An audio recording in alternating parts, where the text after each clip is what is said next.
दरड़ी start. सबसे पहले मैं आपको इस बात के लिए धन्यवाद देना चाहता हूँ कि आपने मुझे इस सम्मेलन में कुछ कहने का अवसर दिया है। विराम। आपके सामने जो विषय आएंगे वे इतने महत्व के हैं कि हर एक हिंदुस्तानी, चाहे वह किसी भी काम में लगा हो, उन पर कुछ न कुछ ध्यान अवश्य देता होगा। विराम। पैरा। यह एक मानी हुई बात है कि बच्चा जैसा तैयार किया जाता है वह बड़ा होने पर वैसा ही निकलता है। विराम।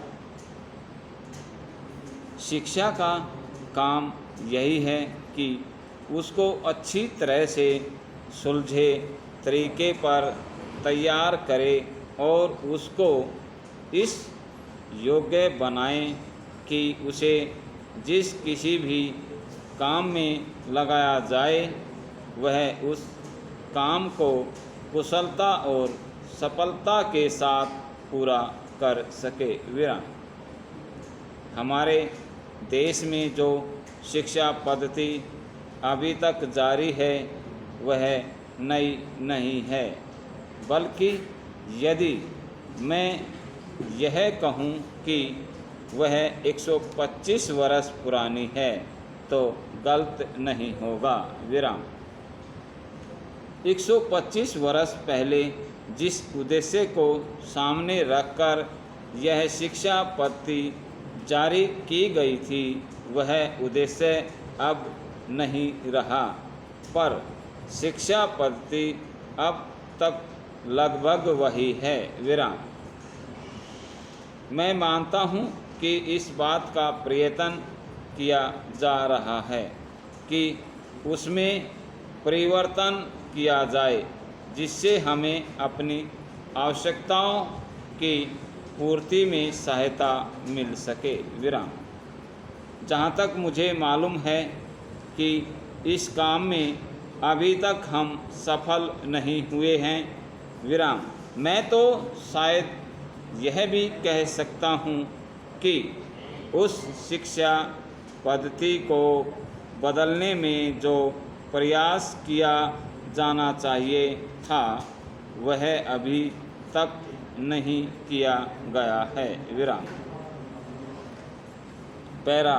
इस देश में या सभी देशों में शिक्षा के 3 भाग होते हैं। विराम। एक तो वह जिसमें छोटे छोटे बच्चों को शिक्षा दी जाती है, दूसरा वह जिसमें युवा अवस्था के पहले बड़े होने तक, और तीसरी वह जिसमें युवा अवस्था के विद्यार्थियों को शिक्षा दी जाती है।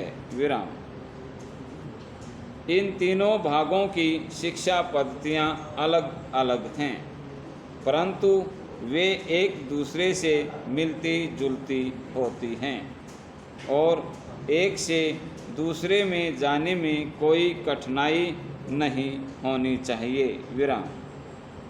इसलिए यदि हम अपने देश की शिक्षा में सुधार चाहते हैं तो सबसे अधिक आवश्यक यह है कि सर्वप्रथम प्राथमिक शिक्षा में सुधार किया जाए। विराम।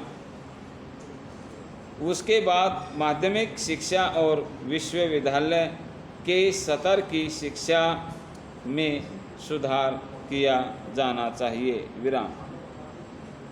मैं किसी को दोष नहीं देता, परंतु जब से हम स्वतंत्र हुए हमने पहले विश्वविद्यालय की शिक्षा में सुधार करने का निश्चय किया और विश्वविद्यालय आयोग नियुक्त किया। विराम। आशा यह की जाती है कि यह आयोग ठीक ढंग से काम करे। विराम।